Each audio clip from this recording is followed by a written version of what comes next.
the next watch we're going to be working on is in this box. Now this is a Ronson lighter box from the 1950s that I've been storing this watch in when it stopped working.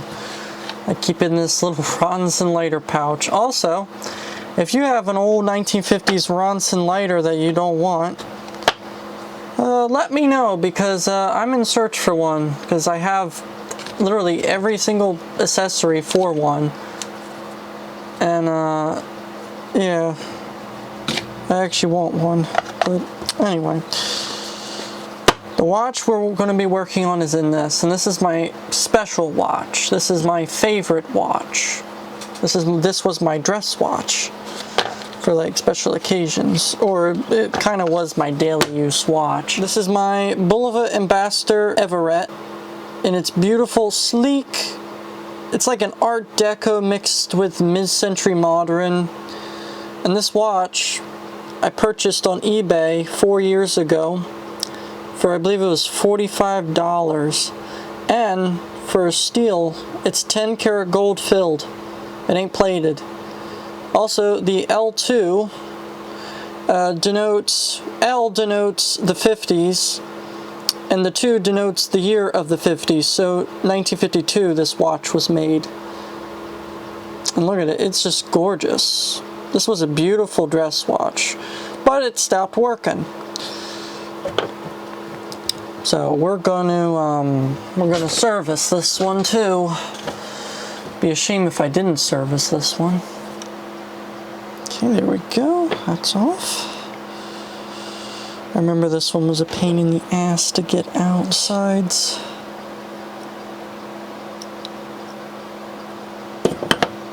There we go. Flip it over. Oh yeah, there's the movement. Now it does try and run. It doesn't run the greatest, but it does run. The hands are also very hard to turn.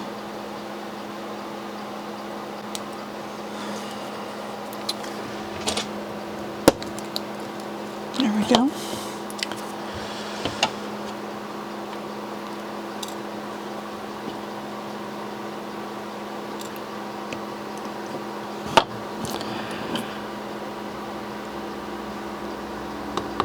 There we are. Dial should come off.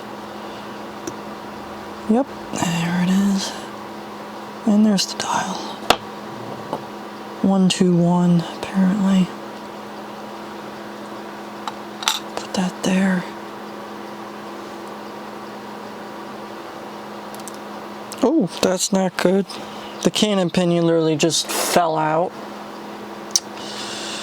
Gonna have to address that later. Look at that, it's running faster now. Down the mainspring power. Let me put this in the holder. I believe this pin will let down the power. Maybe? Yep, there we go. It did let down the power. Come on. There we go. Hairspring has its own designated area.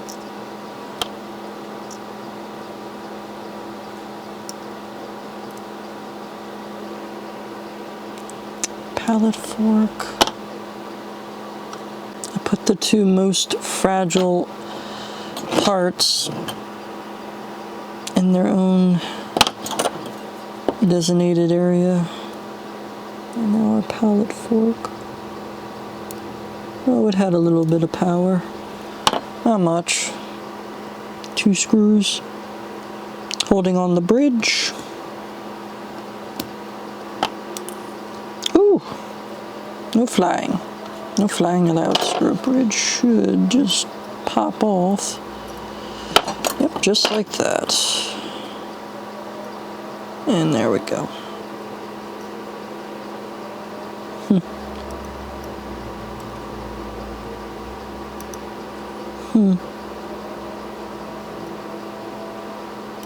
Well,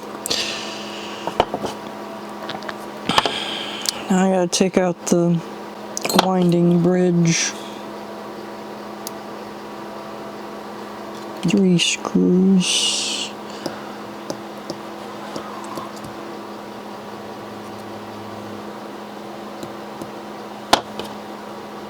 We should be able to pry you up.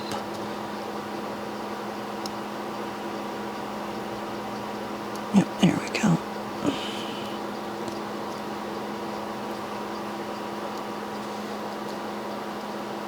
Oh, oops. We got a runner. You go there. Here we are, that's that gear.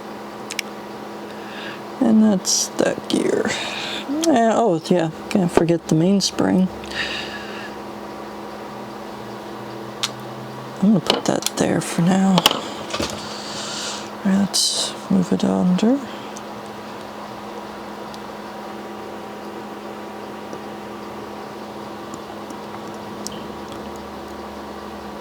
Feisty. Feisty, are we? Huh. Okay, we got one of those in there. Take that out. Intermediate wheel.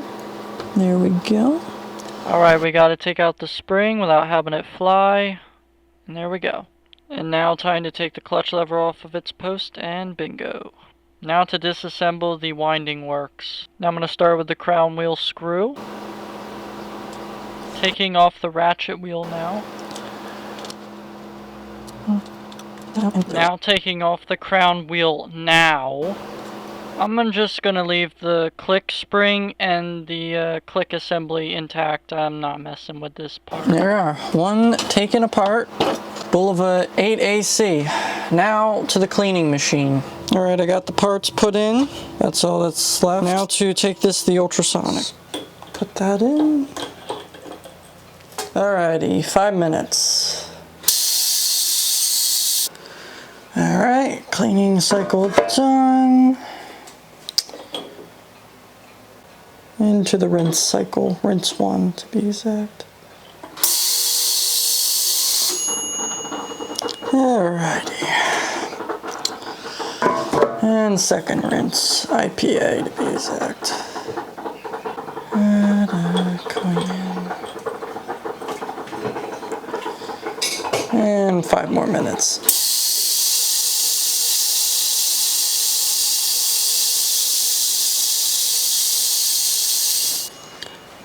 Okay, well that's into that. Alrighty, all of our parts are clean, nice and clean. Now we can prepare the watch. So now we need to grab this piece and put that in. A drop of 9104 for the mainspring barrel pivot hole. Now to put in the barrel. There we go. Now I'm adding a drop of 9104 to the center wheel pivot.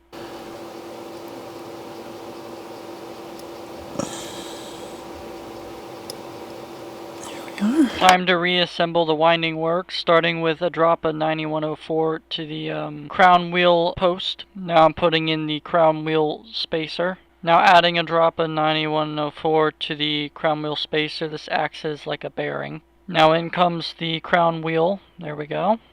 Now the crown wheel screw. Time to screw in the crown wheel screw. Also, by the way, this is a left-handed thread, which means lefty loosey, righty tighty. A drop of 9104 for the mainspring barrel arbor. Now installing the ratchet wheel. There we go. Now putting on the barrel bridge, just gotta align it to the screw holes. And to get the barrel bridge to engage, I have to move the click over like that. And now it's engaged. Now to screw it in place. Ooh. See, that's where I mess up. I almost forgot the crown screw. There we go. Now it's in.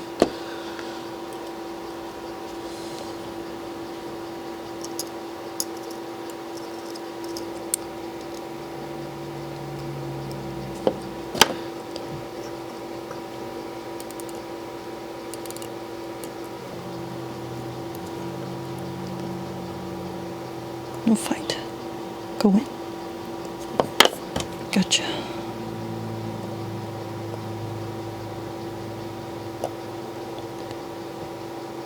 And now we should, yep, it winds. Perfect. 1 drop of oil for the center wheel top pivot hole. And there we are.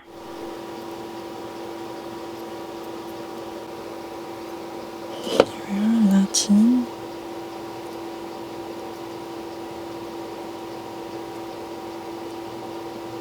Now to put in the 4th wheel and the long pivot into the jewel hole where the sub-second's hand connects to, and it's in. Gotta nudge the escapement wheel back into its pivot hole. Maybe.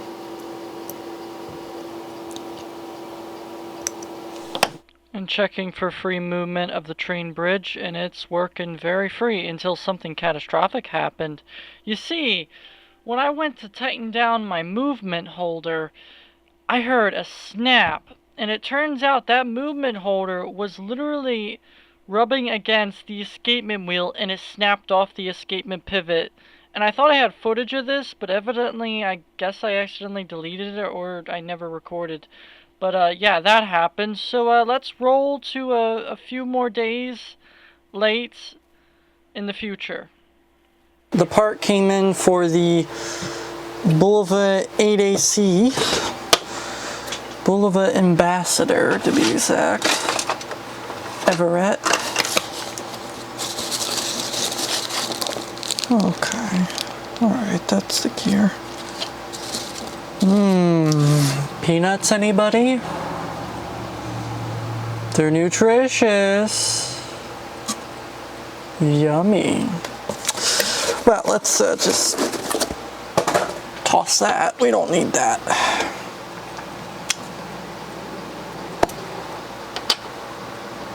Time to install a replacement escapement wheel. Just gotta nudge it in. There we are, gonna nudge it in the jewel, and there we are. Now I gotta nudge the train wheel bridge in place, and there we go. Just got one more gear to align, and there we go. I'm checking for free movement of the train bridge for the 2nd time, and it is free as can be. Now to add a few dabs of Molykote DX grease to winding pinion. 3 dabs will do it. Now it's ready to install. Now installing winding pinion in watch now. Also can't forget the sliding clutch pinion installed now. A few dabs of Molykote DX grease to the crown stem. Blop, bloop, bloop, blop, bloop, bloop, bloop, bloop. Oh yeah, get it all in there. And just a squeeze of 9104 at the end of the winding stem, just because there isn't enough lubrication. Now installing winding stem into keyless works now. In now. Turns now. Mist grease now. A drop of 9104 for the intermediate wheel. And a drop of 9104 for the minute wheel post. There we go. Before I put on the minute wheel, I need to add a drop of 9010 into the 3rd wheel pivot hole, installing the intermediate wheel now. Before I add the minute wheel, I need to install the cannon pinion. Click. Now the minute wheel can be installed on its post. A drop of 9104 for the yoke post. Yoke going in. A dab of Molykote DX grease in the winding pinion groove. Now to install the yoke spring. Let's hope this one doesn't fly like the last one did. And there it is. Alright.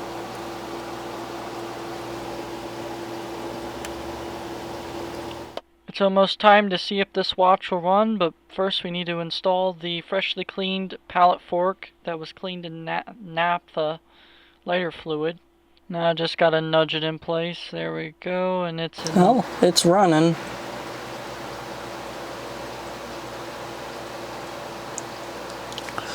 But I need to take the bounce off to wheel the top jewel. As we can see, the amplitude is quite low, but that should be cured with a drop of oil on the top jewel of the bounce cock. The part I dread the most, oiling the top cap jewel of the bounce complete. It unfortunately, a lot can go wrong when doing this. And a drop of oil for the top cap jewel of bounce cock. There we go.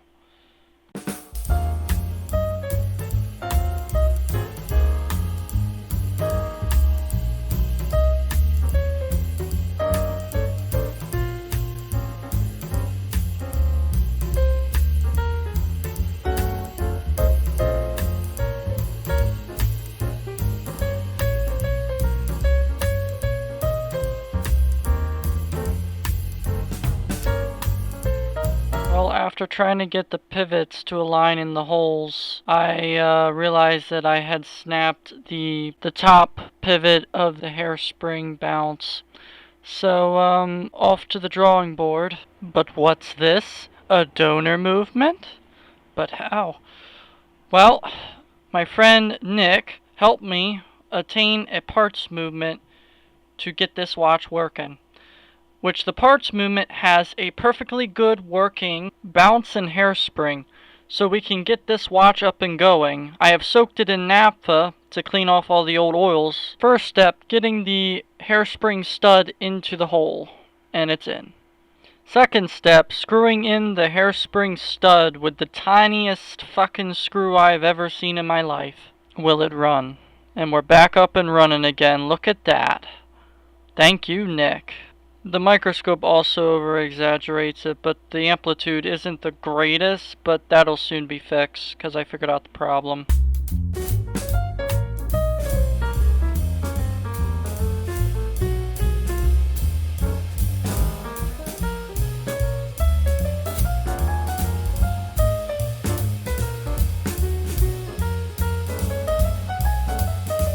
Alright, I'm going to clean the case. It needs to get washed. And then we'll come back and put the movement in its case and showcase it. Let's do this for 5 minutes. That's another project we're going to get to soon. Anyway. Alright, so this is how the case cleaned up. Looks pretty good. Looks really good, actually. Somebody carved these symbols into it. I don't know what that's about, but yeah, looks pretty good. The crystal is scratched up a little bit, but it'll be fine. Here's this piece. 10 karat gold filled. This watch was manufactured in 1952. And here is the Bulova insignia. Here's the service marks from a previous watchmaker. I don't know what any of these service marks mean.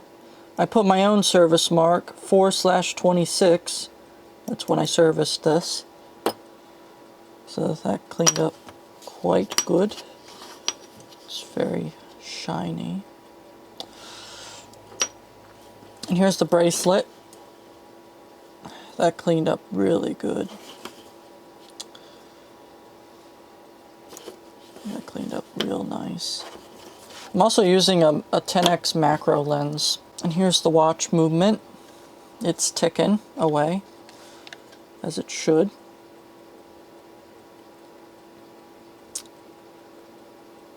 Looks lovely. Take it off of its case.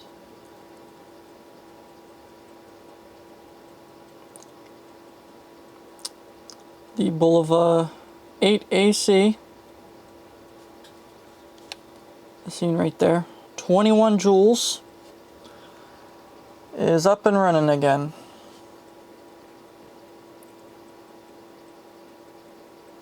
I believe the amplitude is a little bit slow, but we'll see how it keeps time.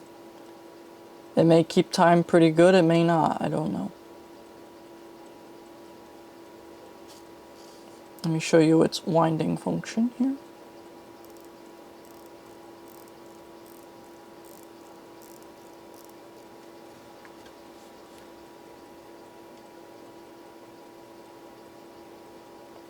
Time setting.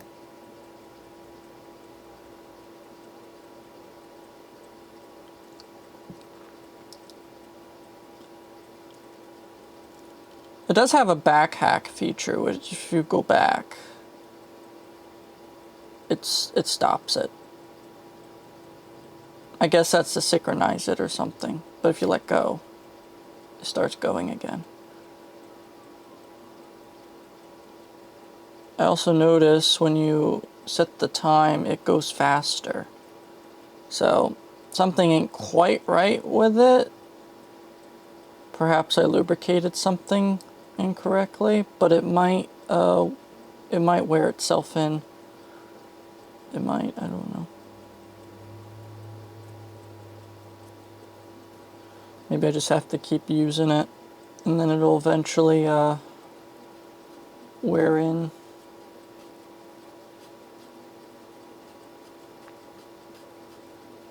Yeah, it goes faster when I set the time. And if I let go, it slows a bit. But, you know. It's got the beautiful Bulova, original Bulova crown. And it's just a beautiful mid-century Art Deco watch. Well, we are ready to case it.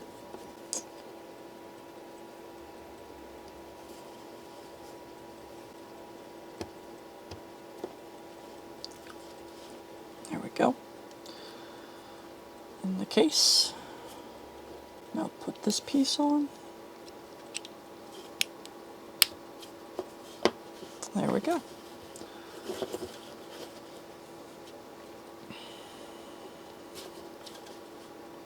It is back together.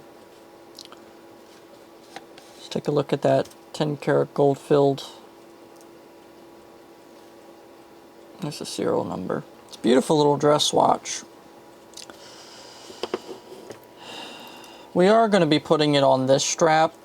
I mean, this strap looks pretty good, but it's... a leather strap would look good on this one, actually. A nice alligator skin strap would look really good on this. But, well. We'll use what we got. So what I got is this.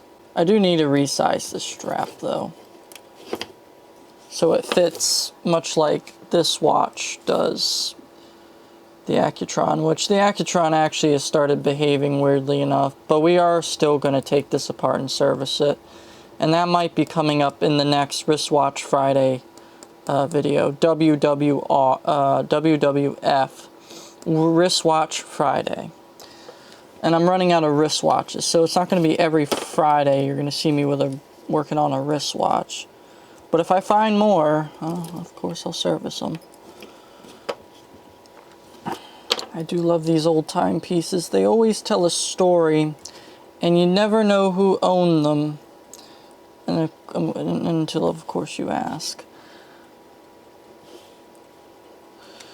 But,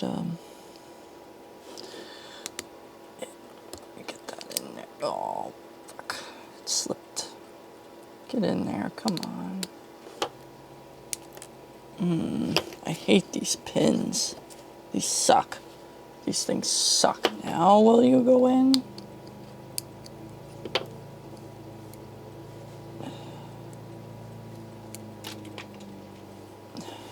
No, it won't. Hold on. Now we're going to synchronize it. Let's listen to the watch's heartbeat here. Anyway.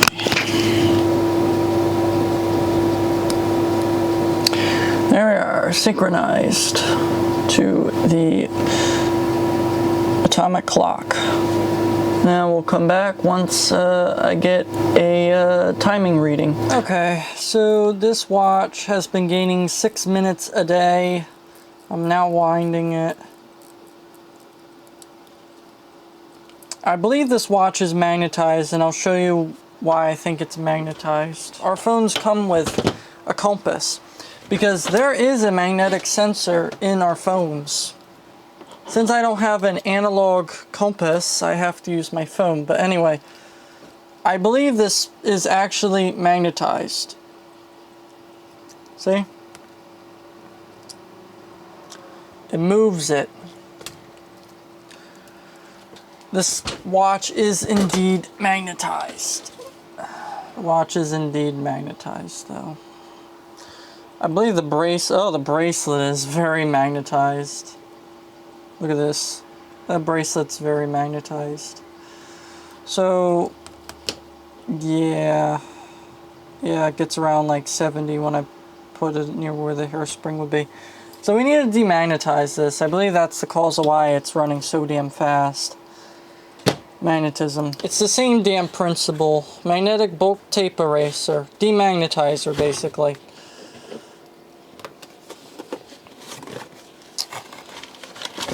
That's basically what this is. It's just a demagnetizer, but it's used for demagnetizing tapes, but it works for demagnetizing really anything, if you know how to use it right.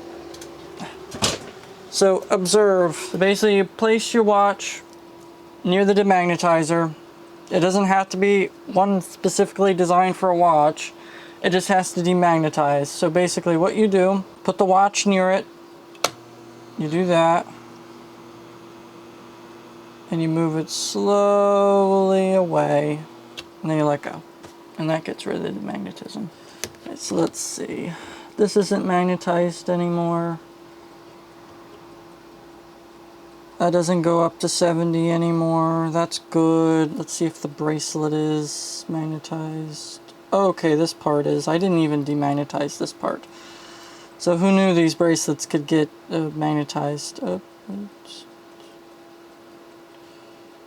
Oh, okay, so it's still magnetized, right? I can fix that.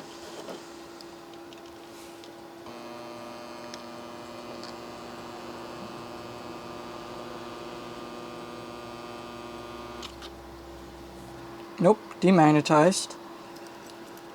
This side? I would think it was this side that, no, it was this side that used to get really highly magnetized. Yep. Nope, it's good.